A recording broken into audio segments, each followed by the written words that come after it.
What up, everybody? It's Zane Denani bringing you the cut up live today. This time, we're going to do something a slight bit different. Again, I've told you guys that I review film for the NFL, and I wanted to bring you guys what I think is valuable, which is looking through the preseason games, showing you guys things that I saw, interesting things and takes. We had two preseason games last night. I think the more interesting one of the two was the 49ers and Chargers games because they played pretty much all their starters for a little bit there, and we got to see Stribling go out there and bust out and show us exactly what he can be, which is really exciting to me because I had drafted a ton of him in the big board draft, which is a pre NFL draft. I signed up for as many slow drafts as I possibly could at the last minute so that I could potentially get like some value on guys that no one else was going to get. So I think I did 120 slow drafts, which is insane at the last minute, which I thought was awesome. And then that allowed me to get a lot of Stribling because then all the chatter came out that the 49 not the 49ers, but like a bunch of teams were interested in him potentially being a first rounder or a second rounder. And yeah, now we can review the film and see what he did in the preseason. I'm gonna just show my screen and have the video play while I talk about it. But all right now, so this is the first play that Stribling was on the field. They had him lined up as an outside receiver. It's good to see him be this like Z receiver. So he's off the line of scrimmage here. Debo is lined up as the X on the other side, and then I believe this is Demarcus Robinson, who's on this side. And it's good to see Stribling being lined up as the Z because that is the position that's available with the starters. We don't know who it's going to be between Demarcus Robinson or Debo. It's probably going to be a rotation, and then this team likes to go a lot of two wide receiver sets with a fullback on the field. I didn't see Kyle Jusick on the field yesterday, so I don't think that they like played a fullback, which obviously changed what personnel groupings they were going to be in. Um, so if he can be on the field in two wide receiver sets, that's going to be a big boost for him. But it's nice to see that he was lined up as the Z receiver in a lot of situations yesterday because that is the role that's available to him. So I'm just going to let the camera roll on some of these plays. You can see him running a route here, kind of getting some inside leverage and then breaking inside, getting a nice little catch there on his first play with Brock Purdy, which is awesome. Again, showing hands, getting a little bit of separation. It wasn't like one of those situations where he, you know, got like 2 feet or something like that. But look, he breaks the route. Number 20 here, which I believe is Cam Hart, starting cornerback. Um, plays a little bit off of him. He gets inside leverage. Purdy doesn't put the ball in perfect place. Like if he put it over here, you could see Stribling kind of get some yards after the catch. But he comes back for it and he uses his hands to catch the ball. That's huge for receivers. Instead of letting the ball come into him, that doesn't allow Cam Hart to put his hand through because he's like very stretched out to get that ball. And it's just awesome to see him play like a veteran already to make a play like that. Very Jawan Jennings esque, and yeah, he's wearing Jawan Jennings uniform. So this is the same play from a different view. So I'm just going to move on to the next play for Stribling here, which is also from Purdy. I will answer questions in the chat as I go along. Right now, I'm just showing the routes, and I'm showing all the plays that he's on the field. Anyway, he's in the slot here. I believe this is Demarcus Robinson. This is Debo. Um, this is how I review film, guys. So I'm basically just breaking it down for you guys right now, the same way that I would do things. And I have it on 70% speed, so that's why it's like slower. So this is Debo, this is this is Dejon Stribling, and this is Demarcus Robinson. So Stribling's in the slot, runs a nice little out route. Obviously, the cornerback was very far off, which I would say is odd because it's 3rd and 4. Questionable defense strategy, but again, we're seeing him from the slot operating, doing a quick like 5 yard out route. Um, and obviously pretty wide open. again, this is kind of the scheme that the team runs anyway. Like they're going to get him in situations he's going to be wide open. Very promising to see him be in a situation where it's like, hey, Brock Purdy. If you watch Brock Purdy's head, right, this is how we determine first read throws. But where does he look first when he gets the ball? He's looking at Stribling immediately, and he gets the ball out, and it's two Stribling. So he was the first read on a key third down play. I think that's a signal as well. Whenever we're looking at some of these things. I'm not going to review the run plays as much. Let's look at the next pass play that he caught. It is good that he was on the field for run plays, but we should just kind of evaluate him on pass plays. He's sole wide receiver on this side, off the line of scrimmage, so that means he's the Z, uh, and he's on the tight end side. So I'm going to give him the Z on this one. So, and then we've got Demarcus Robinson playing the X and Debo playing the slot. Again, they're doing different formation personnel groupings than they normally would because there is no Kyle on the field right now, because there's really no reason for him to play. Okay, so I think this is going to be a slant if I remember correctly. Yeah. Okay. So he obviously at the line of scrimmage, nice little release package, cuts inside the face of the cornerback. This safety seems to be kind of like one on one with him. This cornerback is one on one with him. He's going to have so much space to operate. Also, this linebacker kind of decided to somewhat like jump into the gap a little bit, which I think he's blitzing, but he seems like he's going to retreat, which is going to open up this middle of the field for Dejon Stribling behind him. And Purdy gets the ball out super quick, which is great because I think he probably realizes this guy's coming. Also, the blitz was coming. Gets the ball out quick, and Dejon Stribling, easy pitch and catch, like wide open. Again, this is again the first read that you see because look at Purdy's head. First place that he's looking. Okay, first looking at he sees the defense, sees the safety kind of going with Jake Tunges. I don't know Tunges. And then immediately right after that, after the safety and he reads the defense, the first person he's looking at is Dejon Stribling. Another first read situation that I think just shows like, hey, it's third down. Um, yeah, feels really good about Dejon Stribling.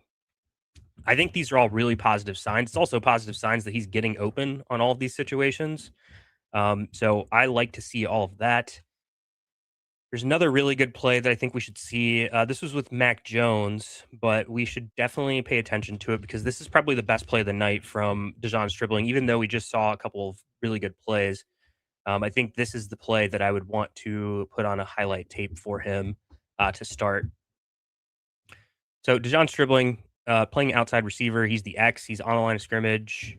Well, no, he's not the X. He's the Z because the X is the backside guy. That's Marcus Robinson. He's the Z. He's on the line of scrimmage, but he's got the side of the tight end. They're doing trips to the right. Now he's technically the slot, so we'll give him a slot rep. Okay, so he's got inside leverage on this corner. Brock Purdy's dropping, or sorry, Mac Jones is dropping back. He presses to the outside a little bit to get this cornerback to go a little bit wide. And then, now he's got inside leverage. His route is going to be to the interior part. This route is going to probably take the attention of the safety.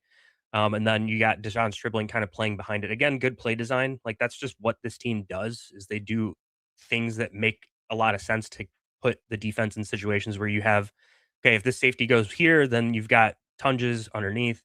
Or you've got, and if the safety comes up for Tunges, then you've got Stribling behind him. So boom, breaks like gives a little like nudge to the outside there for a second. Gets enough space on the inside, and look, he's got 1 foot of space. I would give him a separation credit for that. Um, and that just allows Mac Jones to put it on a rope like right there between the defense. Doesn't play afraid. Like he could get blown up here. That's another thing that I think is underrated. Like he doesn't alligator arm this. He puts his hands out there and he's ready to go. Catches the ball in stride and goes for it. Again, another like example of a situation where he kind of looks like Jawan Jennings, but he's faster and bigger. Um, so very exciting. I think that's all I really wanted to show on Stribling. I'm going to look at the chat for questions. I think my TLDR on Stribling is while he didn't play all the reps to start the game, like he wasn't a starter necessarily. Um, I do think that Stribling looked really, really good out there. Um, like he could easily, and again, he lined up at the Z a decent amount. He could easily get that role, and maybe it's not at the beginning of the season, but he is worth drafting because it seems like he has like everything that I've seen on film. It seems like he has the talent to actually do something when he gets on the field and like get open and has the trust of the quarterback, and that's the most important thing. And that was not just with Mac Jones; it was with Purdy. Um, Mike Evans wasn't out there, but some of those routes are things that they weren't even going to ask Mike Evans to do, like the quick slant, the quick out route, the quick slant. Like those are things that are going to be probably Stribling doing anyway. So I came away like blown away. It actually makes me take back some of my Demarcus Robinson like Z roll situation because I think that Stribling showed enough in his reps there that over the course of the season, within the first couple of weeks, first off, I think beginning of the season, he'll probably play that role somewhat. But by like week 3 or 4, like there's based on the film, it looks like he's very likely to just be the starting receiver in two wide receiver sets, in my opinion. So let me see if there's any questions in the chat. If you guys have questions on the 49ers specifically, let's just talk about that first, and then I can get into some of these other questions that you guys have too. Um, what up, Zane? What up? What up? What up? Yeah, so I'm going to give a quick rundown of the 49ers receivers too. I tweeted this out, but I think it's valuable for you guys to just hear kind of my full review on this stream in case you don't have Twitter or you don't care to look at it. um, so I'm going to share that screen real quick while we have some time here. Um, I am trying to get through this very quickly because I am going to do another show with Alex Cups after this, which will go, it won't be live, but it'll be something that you guys can see probably later today, maybe tomorrow. Okay, so my film review, Demarcus Robinson, Dejon Stribling, and Debo rotated through the wide receiver positions. We just reviewed the Dejon Stribling tape. We saw him play mainly Z and slot. He did not play an X receiver rep at all, and his all of his like run blocking snaps, pass routes, anything like that. So, which is that's really interesting because it doesn't match up with what Leonard Hankerson said, and I don't know if that's like on purpose, intentional. Like, what do they want? What were they doing? But he was basically slot and Z most of the time. Debo and Demarcus Robinson started and played pretty much all the reps with Purdy. um, I'm not gonna read like, I am reading into it. I think that just signals, like, early season, they're gonna probably not give Stribling everything, but he showed enough on tape this past week that I think it's possible. It's within the realm of possibilities that Stribling plays a lot week 1. I would say, like, give it 3 or 4 weeks, and then he might be a full-time player. Robinson played mostly at X, so maybe they're thinking about him as, like, the Mike Evans backup. And then Debo and Stribling were just like rotating between the slot and Z most of the time. So we might see Debo play the Z like half the time, Stribling play the Z half the time, and then Stribling play a lot of the F slot role. The F slot role won't be on the field all the time because they go with a fullback on the field a lot and two tight ends sometimes. So I think that's pretty interesting. And then some other things that we saw some, 12 personnel, 11 personnel. Like they're going to be in a lot of situations where there's only two wide receivers on the field. Um, I think they're going to rotate through the four wide receivers. They may even do that with Mike Evans a little bit, just because I mean he hasn't been a strong bill of health. Um, and if they feel comfortable enough with Demarcus Robinson to play that X receiver role sometimes, you know, we could see Evans stay off the field just to keep him a little bit more healthy and rotate all four. Evans would still play a lot. It's just like, hey, can we take him off the field for like a couple snaps, a blow here, a blow there, all sorts of stuff. So it seems like they have their workable four, and then they rotated in Jacob Cowing like for a snap with Purdy. Kind of gives me the signal that he's like wide receiver 5 for the team, or Christian Kirk, but I don't even know if Christian Kirk's gonna make the team. Um, Kalen Black also was on the field for this team at running back for all those snaps. They didn't have Jordan James or CMC playing, so take it for what it's worth. It's good to get him to get good reps out there. I didn't see anything that was like, hey, this guy's like an amazing football player. But also we're talking about like a preseason game behind random O line players. So I'm not like gonna read into it too much. It's good that he was out there for pass reps. Like that's what I want to see because he needs that. He very much needs that. All right. Chat questions. Opinions on Kalen Black, Jordan James. All right. So on Kalen Black and Jordan James. So again, I talked about Kalen Black for a second here. I mean, obviously Jordan James has been out. I think he's going to be back soon. The original like report that I heard earlier this week, or maybe even last week, was I wouldn't expect him to be back this week, but he seems like he could be back next week, which is now going to be you know in like a couple of days. So that means that Kalen Black had like a maybe 4 practice heads up on Jordan James, but then Jordan James has a full year of experience. I still think it's gonna be Jordan James only because it takes a lot for these rookies to learn, like, pass pro, the routes, the route combinations, the timing with the quarterback, the steps, the footwork. This, like, offensive staff is very detailed about all those small things. So I think it's gonna be an uphill battle for Kalen Black, someone who didn't show much in terms of like pass receiving stuff and pass pro stuff as much in college. So I kind of lean into Jordan James because he at least has a little bit more of that profile and he's been with the team for a year, so he had a chance to learn stuff. Yeah, it means something that they decided to invest a first round or sorry, a pick in Kalen Black, but I think this team does that all the time where it's like, "Hey, we're just gonna keep, like, adding dudes and then see what sticks." Um, and I wrote about this maybe, like, a month ago on Twitter where I said, "We kinda write off these sophomore players that just never got a chance to play." And I think Jordan James fits that profile where it's like, "Hey, he didn't play last year. CMC was healthy." So I think that, Jordan James is the guy that I'm, like, leaning towards right now. Um, I do not think that they're gonna add another running back because they have avidly talked about the fact that they want running backs that can contribute in both the pass and run game whenever they're on the field. Like, hey, we don't want to change our offense drastically when CMC's not out there. They're gonna have to because Jordan James and Kalen Black are not gonna nobody is gonna be able to do what CMC does. But can you like run most of the plays where a running back is in the backfield instead of like in the slot or something with one of these guys? I think Jordan James fits that profile better. So that's kind of where I lean with that. Good question here on where do you think Stribling's ADP ends up this week? So I have experience on underdog at least from last night and talking to people like this is one of the questions that I had where I'm not scraping all of the underdog drafts or whatever, but I did want to like reach out to people who were doing drafts actively last night. I did one on a live stream with Felix Reyes. You should check that out. Um, and then I did my own draft last night. And then my brother was doing drafts.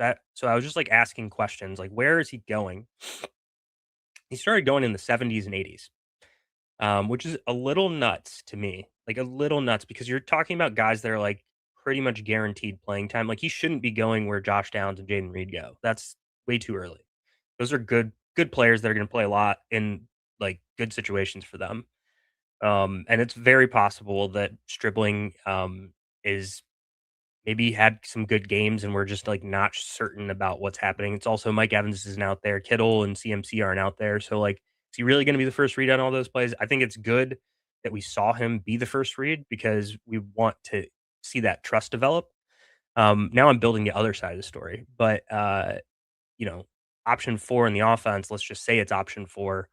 Um, what value is that right now? Now he has contingent value because all these dudes are probably going to get hurt at some point. So that's valuable. But usually like by pick 80, I'm still looking for like every week starters in a lot of situations. That's why I'm not taking Jordan Tyson right now because I think he needs to fall into the hundreds for me to be like, yeah, he's my wide receiver 4. I don't have to count on him. So yeah.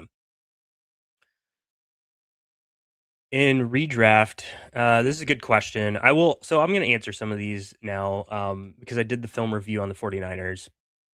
In redraft, are you okay reaching for players like after round four, reaching as in by ADP? Yeah, I think the first 3 rounds, and this is, like, something that I live by very, very religiously. I think the first 3 rounds are, like, don't lose your draft. Um, Most of the time like, this is why I'm high on James Cook. I don't think that I'm losing my draft when I draft James Cook. That offense is gonna be good, um, and he's gonna play the same role at the very least that he had last year with some upside of him potentially doing more pass down work or running more routes in general, being more involved in the pass game.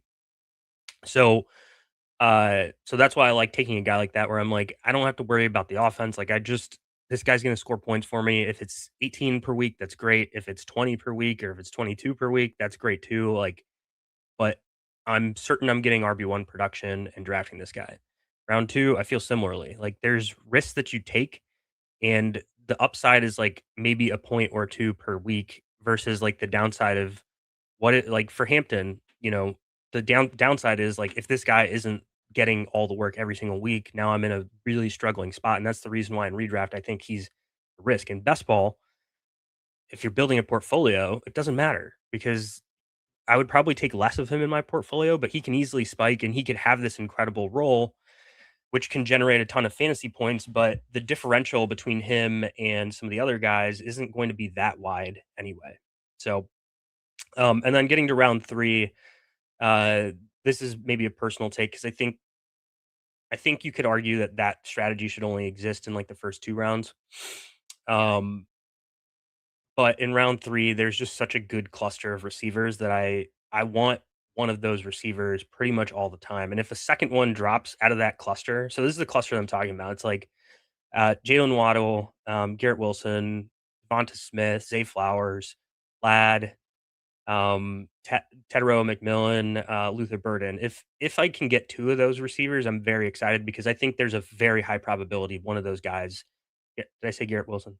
Um, One of those guys has, like, a breakout season where it's like, "Hey, we need to consider them in the 1st or 2nd round next year."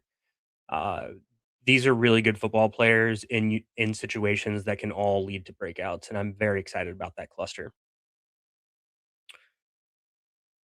So yeah, round 4 is kind of where if you're not getting one of those receivers, then I'm cool with you saying like, "Hey, I just like DeAndre Swift because he's gonna slot in for a lot of points, and I'm good with that." Or, "Hey, I like Parker Washington."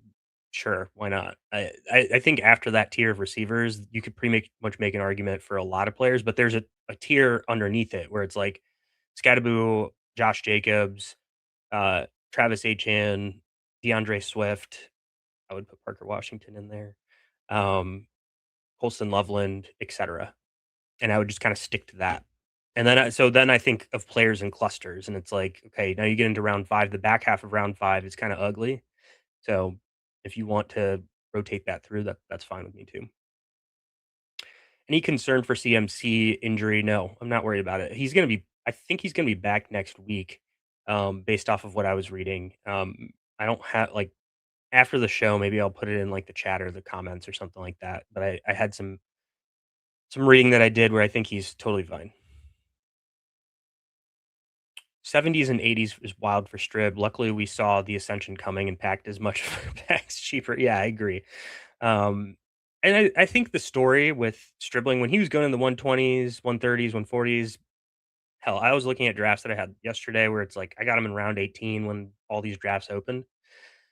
Um, the premise with him was like he's probably going to get good playing time because even if he doesn't start or if he doesn't play much at the beginning of the season, like Evans never stays healthy.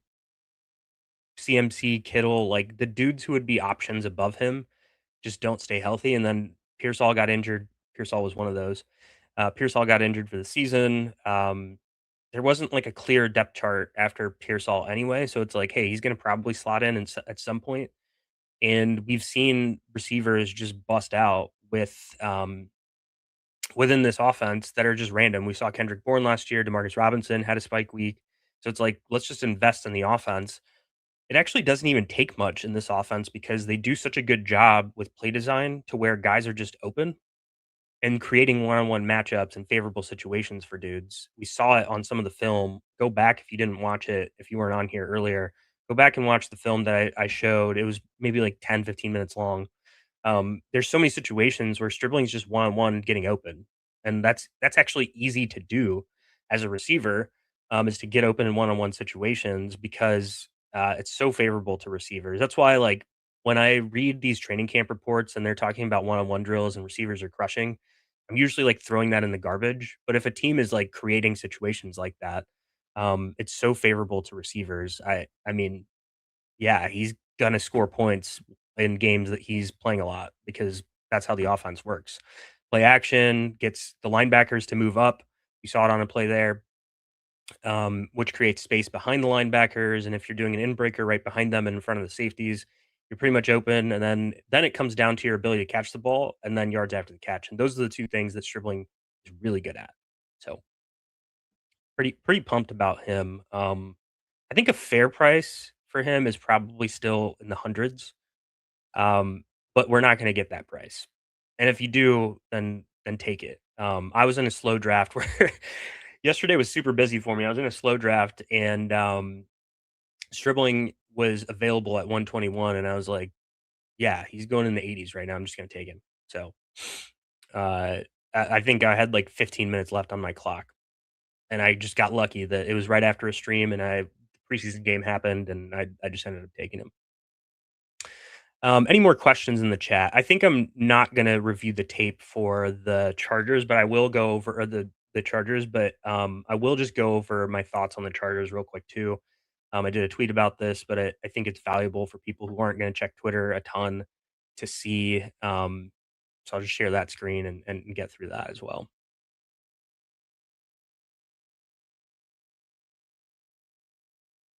I will go to the Rome question. I saw that Crimson. I'm definitely gonna do that. So my review on the Chargers.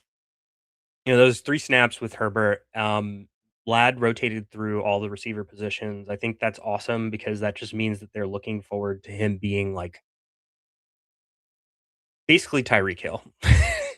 We're gonna rotate you through all these situations and just, like, put you in favorable matchups and never let the defense know where you're gonna be. And that's great. I see it very clearly. Now, obviously, Quinn Johnston and, Trey Harris didn't play, but I think Vlad is set up for really strong success. Injuries to the offensive line suck, but at the same time, they are we've heard it all offseason. They are planning to do situations where these receivers get the ball or that Justin Herbert gets the ball out in less than 2.5 seconds. It is very hard to get a pass rush to a quarterback within that amount of time anyway. Like, quick pressure rates are so small. Um, and also Herbert's actually decent at avoiding some of those things anyway. So I'm not that concerned. Um, But anyway, so Lad, I love that. I think he's in a really favorable situation. Again, one of my targets in round 3, 4, depending on where he goes in your draft. Omari and Hampton got all the first 3 running back reps. I think that's huge because I didn't want to see him split. Now it was only a 3 snap sample. That's very possible that they would have done something different on the next drive. But it's very exciting that he was all 3 of those running back reps.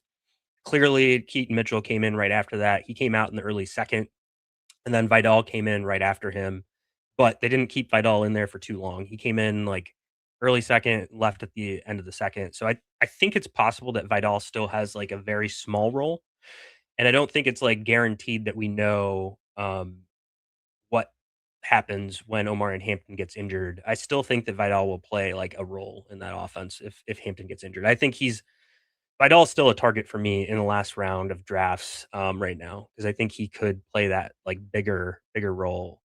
His tape looked good too. We didn't go through it, but his tape looked good, what he did on the field yesterday and week 1. The tight ends, yeah, so Gadsden didn't play, until after Charlie Kolar and Njoku left. The first few snaps were Kolar and Njoku, with Justin Herbert. Njoku ran a pass play, Kolar ran a pass play.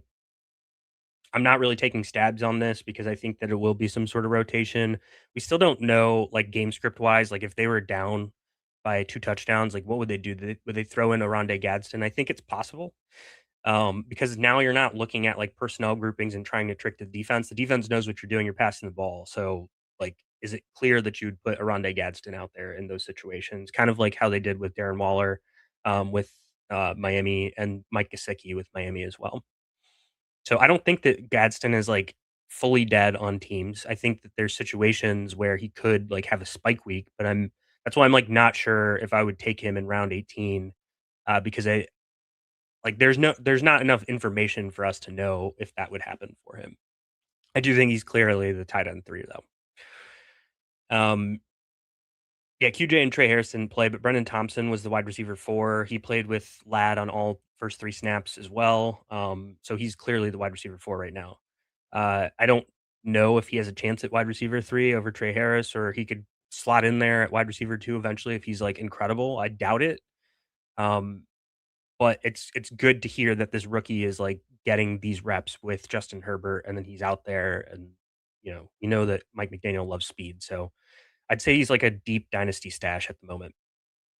And then we saw the personnel breakdown. Like they're going to play a ton of 2 wide receiver sets. So uh, whoever rotates with Trey Harris, which I think it'll be like mainly Quentin Johnston, but they'll still with Miami, Waddle and Tyreek Hill like all kind of like rotated, but they made sure when they were on the field, like you're going to get the ball basically.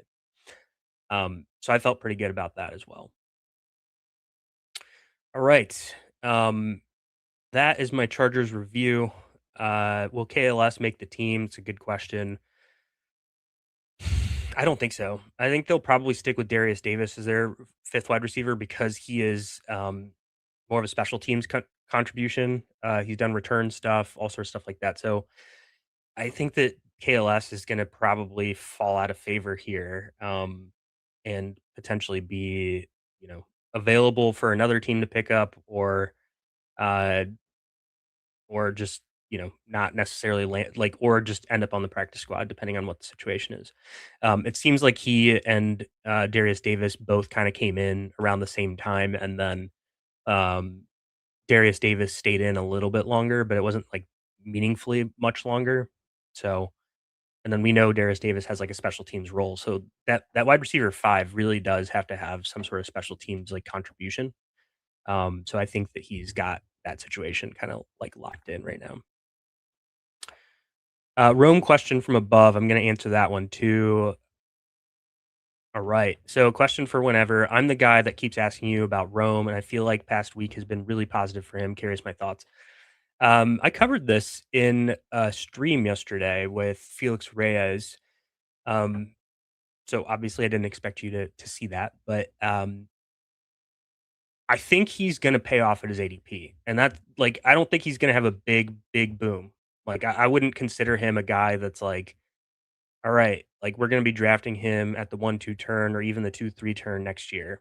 His role isn't going to let him be that. It's just not going to be as consistent.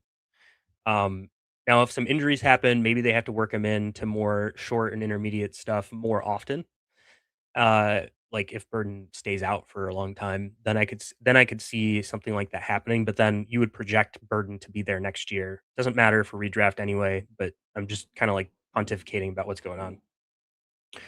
Um, I still think that if Burden is out, that we would see Loveland ascend into that like pass catcher 1 role. But I think that Rome could easily get 800, 900, 1,000 yards this season. He's a very talented player. I'm not worried about the foot. Everything that I read now is like, dude, this guy looks fine. He hasn't missed a rep at practice. So that's huge too. Like being able to show that you can take that load on your foot so many times in a row is what I always look for when we talk about these like guys that are coming off these injuries. So I'm more bullish, and also like the cluster of players that come after him are guys that I just don't like very much at all. So it's like very clear and obvious that he's in the exact spot that I think he should go in. So I'm taking my shots on him like as that receiver that comes after the Jamison Williams, Parker Washington, Christian Watson, like that grouping of receivers. I think he's like clearly the next receiver that should come off the board there. And I think he can pay off at his ADP because a lot of these receivers are going to project for like 800 yards. And that's probably exactly where I have Rome. Um, but very clearly he could end up with 900 or 1,000 yards. And while that doesn't get people excited, that is kind of the cut line for um, wide receiver two, wide receiver three. Like they usually end up around that kind of spot. And there might be situations where you can tell, like, hey, this is a good week to play him. Last year when they played the Cowboys, we didn't have the data yet, but the Cowboys were like one of the worst, like deep ball teams. Same with the Commanders. Um, and those would have been clear weeks where I'd be like, I would review the data and tell you guys, hey, these teams played this kind of coverage, and this is going to be a favorable situation for Roma Dunze. And yeah, I think he can. There might be very specific weeks where I think he's going to be able to break out and for it to be a little bit more predictable than other players. So I'm excited about him. Um, Other question: Burden getting healthy and Adunze passing the eye test, leaning towards one or the other. Yeah, I'm still leaning Burden. I have some sources that are plugged in with the team, who have I have sources that have sources within the building. And they told me that it's very obvious, and very clear that the offense is being designed in terms of like the passing offense is being designed around Luther Burden. So I think it's very clear to me that he's going to play that like almost like Amon-Ra St. Brown-ish role where they're going to get him involved like often, and especially in spaces where he can create. Is he as good as Amon-Ra St. Brown? No, but Amon-Ra St. Brown wasn't him when he was first a rookie. Like it took him some time to ascend. Even if you look at the Matt Harmon like reception perception stuff, go back to his tweets. He like after his first year, it was like, yeah, he's a good player, but he's not like a stud, you know. And then he started to ascend and become better and better and better. And that's what I expect to happen with Burden too. And Burden starting out from I think a little bit of a higher place than Amon Ra back half of his rookie year, even though Amon Ra had the stats.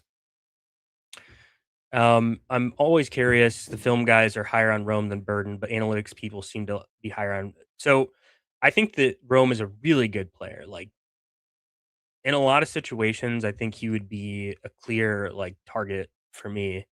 It's just that in this offense, the way that they're going to utilize him, I don't think that he is going to end up being like option one often enough to where it's like this guy's getting 1,300, 1,200 yards.